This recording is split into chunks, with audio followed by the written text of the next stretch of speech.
Good morning, Monte Gang. It's your boy JT. I'm back again with another freaking video. So listen, man. Y'all know we back at work. Waiting to get some work in, but you know the work don't stop outside of work. So we grinding, man. We grinding. We on the road to 200 subs. Go check out my banger video I dropped yesterday talking about NFL free agency, talking about Kirk Cousins, talking about a lot of different things NFL mock draft. Go check out, man, because we're gonna be dropping bangers every single day. From this day forward, bro, I'm betting on myself, and that's what we're going to do. We got some reaction videos dropping later on. I'm so fucking locked in. Y'all don't even understand me. You heard me? So listen. Right now, we about to just chill. We about to talk about the games last night.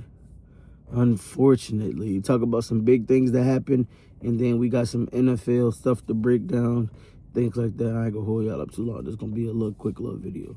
But listen, last night, the Thunder put belt to ass to the Los Angeles Lakers, 139-96. It was over in the first quarter. I could tell it was over because Austin Reeves had 4 turnovers in the first quarter. LeBron James has 2 in the first quarter. The Lakers play bad. There's no way around it. You cannot get out to a worse start than the Lakers did in the first quarter.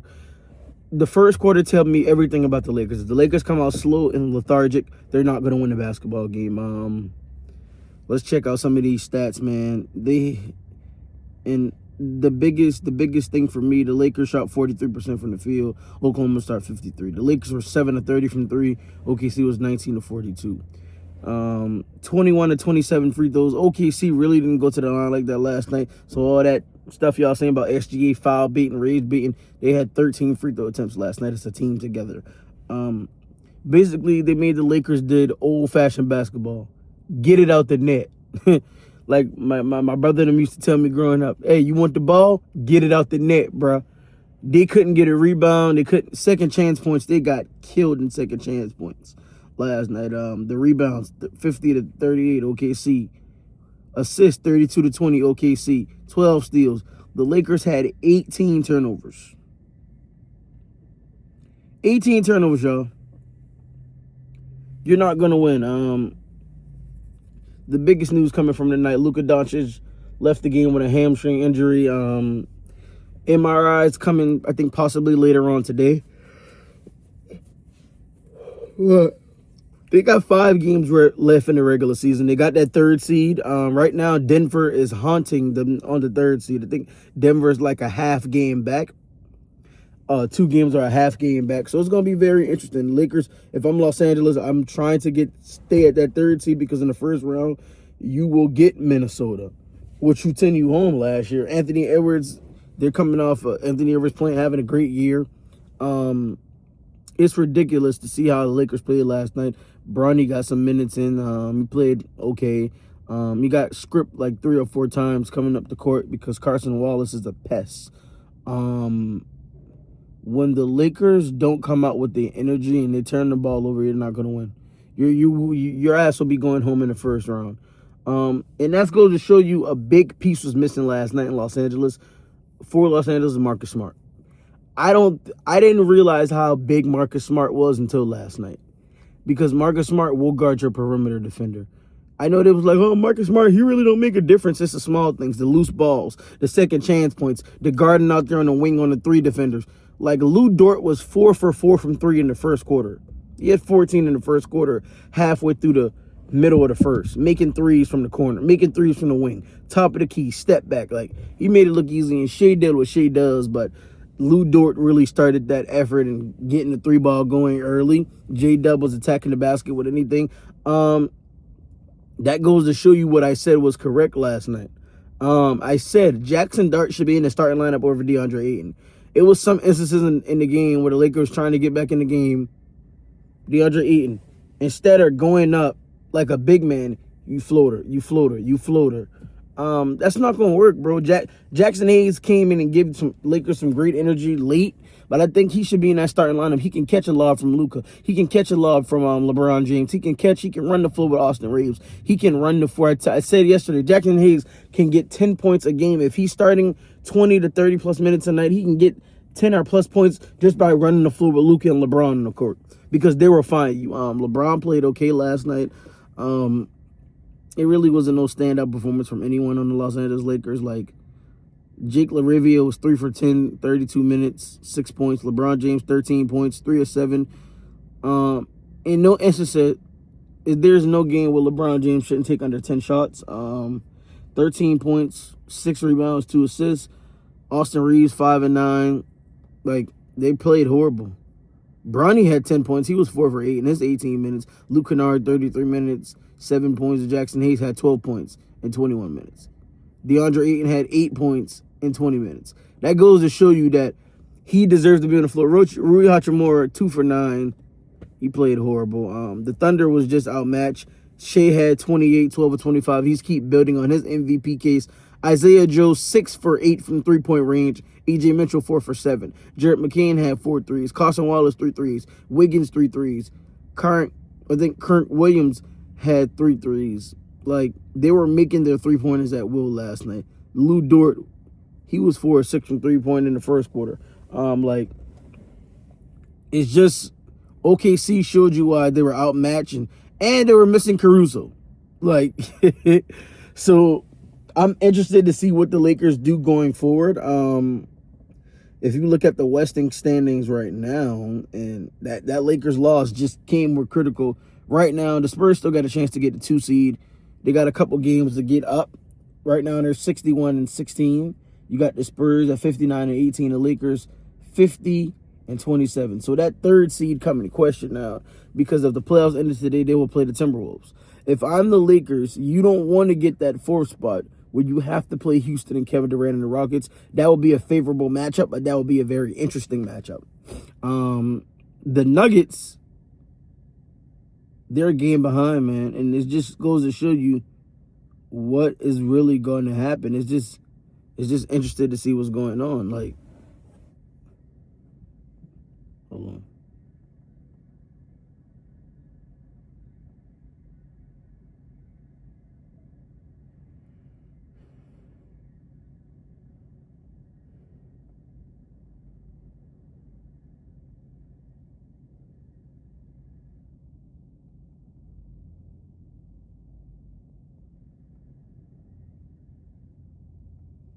But that goes to show you, man, there's no room for error. The Lakers have, if you look at their schedule right now, they have a couple big games coming up. They're really teetering for the 3rd seed right now.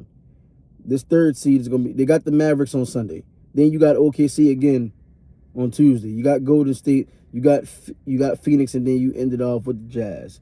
So you got 5 games remaining. You want to have some gap between you and Denver. If you look at Denver's schedule, looking at Denver's schedule right now as we speak, the Nuggets, they got tomorrow. They got the Spurs. They got Victor Wembanyama and the Spurs. Victor dealing with some injuries right now. And they got the Trailblazers, the Grizzlies, the Thunder, and the Spurs again. So 5 more games. If the Lakers can be able to win their next 3 out of 5 and Denver lose the next 2, the Lakers lock up that 3rd seed. And you don't want to fall to that 4th or 5th seed where you have to play Houston. Like, it ain't bad, but you don't want to be able to play Denver in that 2nd round, because you most likely going to get a team with the Spurs or the Thunder. And I think the Lakers can beat anybody in the league when they're playing their best basketball. So they got to play basketball. They got to get off to better starts. You can't have a slow start in the 1st quarter against OKC and expect to win. You can't have Austin Reeves. You have 4 turnovers in the 1st quarter. 4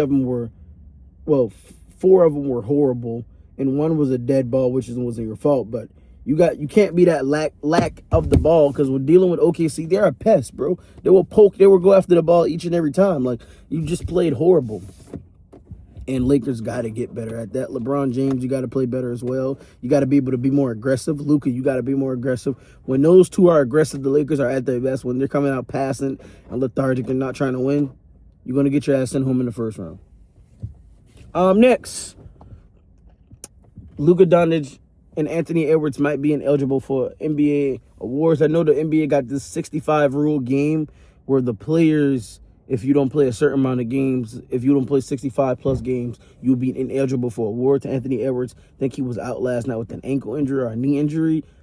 He's ineligible for awards and risk. All Luka had to do was play one more game after this, and he got injured. So I don't know if he'll be back for eligible for awards. I think the thing is, Luka, he's playing at an MVP level in the thing in March. I think, like I said yesterday, man, Luka's he's climbing up to my third MVP so far with him, Victor, and as far as the month of March, him, Victor, and Shea. But I think overall, the totality of the season, it's been Shea, Jaylen Brown, Victor, then Luka. Luka's playing like an MVP candidate lately, man. And it's very unfortunate he got hurt. Even though a lot of people are like, why you're up? Why he's in the game? Because the Lakers felt like they still had a chance to turn the momentum in, man. JJ Redick could have called it tonight coming out the second half and just throwing the white flag. But I'm interested to see what goes on. I hope the MRI comes back fine. And I think if you're the Lakers, if you want to think about this, you don't have to rush his injury back. You don't want him to re-aggravate that hamstring. You got Marcus Smart. You're missing Marcus Smart already with an ankle injury. Luka goes out with a hamstring injury. Austin Reeves, he was grabbing his back last night, coming off a rebound. So it's interesting to see, man. You want to be the most healthy going into the playoffs, man. So interested to see what goes on, man. And another thing, if the Lakers want to go far in the playoffs, you have to get some quality minutes out your bench. You got to play better than that. You can't turn over the basketball and expect to win games. The next thing I'm going to get into. 30, pass me that check. What you say?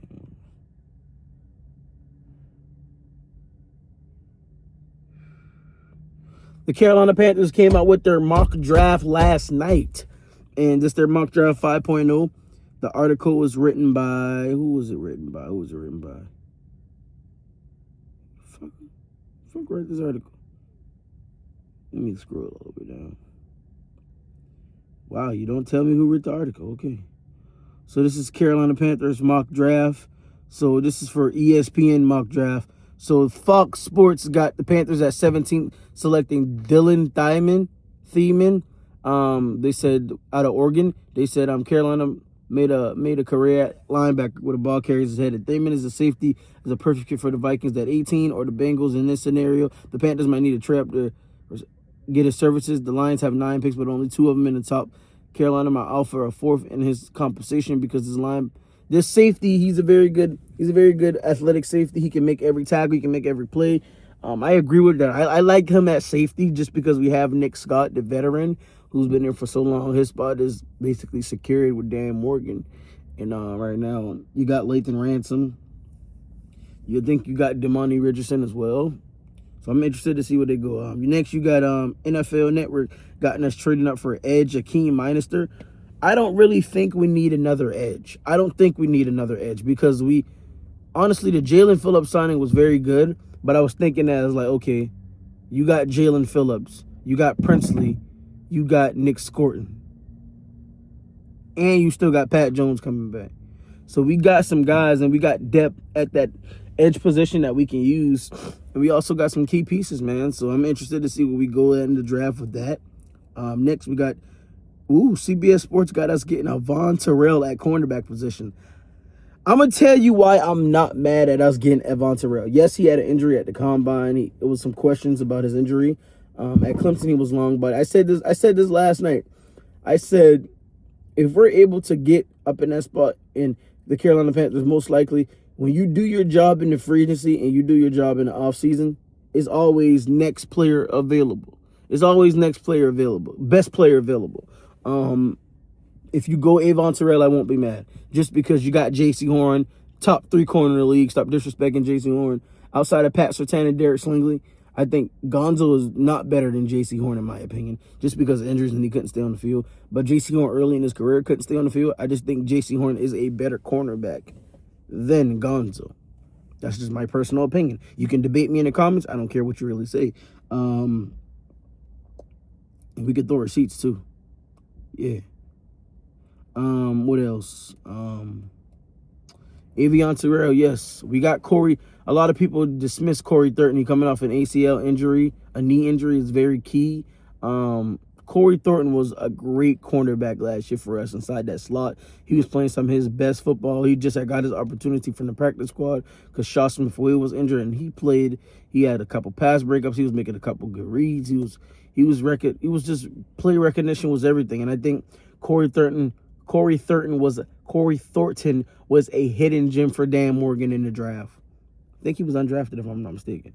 So it was a diamond in the rough. So Avion Terrell would come in picked up right there. He'll have a fourth or third position slot corner with J.C. Horn and Mike Jackson. That would be a great pickup for Carolina. And yeah, man, I think that's it. Oh yeah, and they got the athletic guy that's taking Emmanuel McNeil-Warren, safety out of Toledo. Yes, he's a 6'3", 202 pounds. He ran a 4.52 at the combine. He was an All-American. He was an All-AP teams. He had 77 tackles, 3 forced fumbles, 2 interceptions. In the MAC conference, he played very well. He reminds me a lot of Ryan Clark. Hard-hitting safety, play recognition. He's a good play on ball. He's a good safety. I'm interested to see where we go at in the position because me personally, if we draft a receiver in the late round, I won't be mad. But I do not want to take a receiver for the 3rd consecutive year in the first round because I think our receiver position is, I wouldn't say solidified, but I think we have our core guys.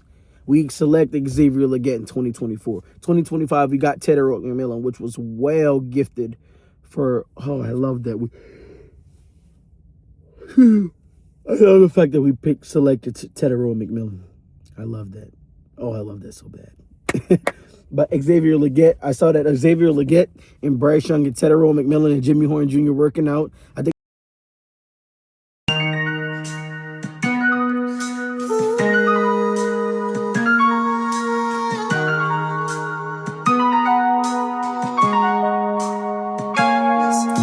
I know she bad for me, but I still keep her cause she beautiful.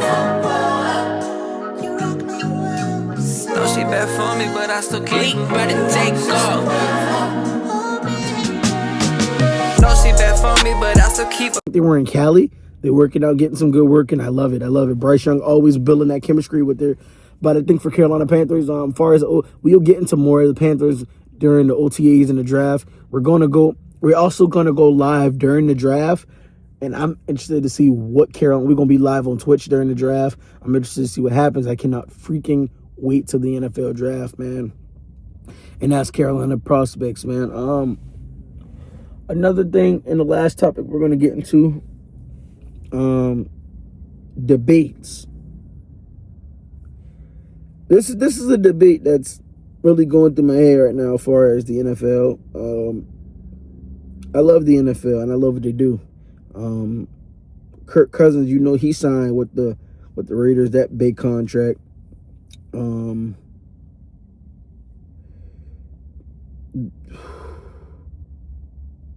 Let's see. So I was on Twitter last night. I'm gonna put the post up right here. Football's greatest moments on Twitter, they posted. Who are the best 3 DBs here? H.A. Terrell, Cooper DeJean, Christian Gonzalez, Darius Singley, Sauce Gardner, Devin Witherspoon, Trent McDuffie, Quayon Mitchell, and Patrick Surtain. Where the hell is J.C. Horn? Hey, that's some bullshit. I'm gonna tell you which cornerbacks J.C. Horn. Who am I taking J.C. Horn over? There's only 2 cornerbacks on this list I think that's better than J.C. Horn. 2 or 3. The max is 3. I don't think A.J. Terrell is a better corner than J.C. Horn. J.C. Horn has a knack for the ball. His play recognition is amazing. It seemed like the only guy he can't cover is Chris Olave. Last year, Chris Olave definitely did his big one on J.C. Horn. But yeah, Cooper DeJean, I don't think he's a better quarterback than J.C. Horn. I think he struggles in one-on-one. I think he's perfect in the slot, and I don't think he is better than J.C. Horn. I don't think Sauce Gardner is better than J.C. Horn because Sauce Gardner hasn't been the same since his 2nd season in New York. He hasn't been the same. He's long, he's lengthy. Injury has the risk. Yes, J.C. Horn has been injured for the couple first parts of his career. He's been healthy for the most part of this year and last year going into these seasons. Before he signed a $100 million deal, he was injured, but J.C. Horn is better than Sauce Gardner. I think J.C. Horn can turn it up to another level if he travels. Alvaro defense doesn't allow J.C. Horn to travel, to play one side of the field. That's why Mike Jackson was getting a lot of reps, you know? So this year, team's going to scout, we can go at their best corner just because Mike Jackson had a great season last year. We can go at J.C. Horn. And that's what J.C. Horn got to show why he's a top 3 corner in the league. I just think Sauce Gardner, I don't think he's the same. I think his peak is when he was in New York. I think J.C. Horn can turn another level. Deborah Witherspoon, he's not better than J.C. Horn. He's just fortunate enough to be in a great defense in a great situation, playing to the next corner and Reek Woolen, who got majority of the attention, and he just capitalized off it. Quayon Mitchell, there's a debate for Quayon Mitchell, but I don't think Quayon Mitchell is a better corner just because of the play recognition. He has a knack for the ball. He has a knack for he can be had. But I think J.C. Horn, his upside is he's a little bit bigger of a corner. He can deal with small guys. He's a great tackler in open field. Quayon Mitchell, he's a good coverage guy, but I don't think he's a good enough tackler in my opinion. That's my personal opinion. Next corner that we have. And these two are questionable that you can debate. You can debate McDuffie because he's a proven cornerback. I think his peak was at Kansas City, and his peak was fucking amazing. All pro, best corner, one of the best corners in the league. I think Quayon Mitchell, you got to debate at Trent McDuffie. I don't think Quayon Mitchell's a better corner than J.C. Horn. I think the 3 guys that you can definitively say that J.C. Horn is a better corner than guys you could say Derek Slingley, PS2, and Trent McDuffie. There's only 3 guys I'm going to probably give you if you say that's who you want to go with. I don't think nobody else is better than J.C. Horn. He's better than Christian Gonzalez. I just proved my point. But yeah, that's neither here nor there, man. Listen, I appreciate y'all for tuning in. If you haven't already, subscribe to the channel and get each and every video that your boy drops. Subscribe, man. We're on the road to 200 subs, man. Follow my Instagram right there. Follow my TikTok, man. We're on the road to 200 subs, man. Just keep going, man. Follow my Twitch right there. Listen, I tell y'all, man, we not playing. We dropping videos every single day. I got a couple videos dropping tonight. Make sure y'all stay tuned to that. Go check out my last video talking about the draft, talking about Kirk Cousins, man. I just appreciate y'all for just giving me the blessing to stay active with y'all, man. I appreciate y'all. I love y'all, man. Y'all have a blessed day. We out. Peace.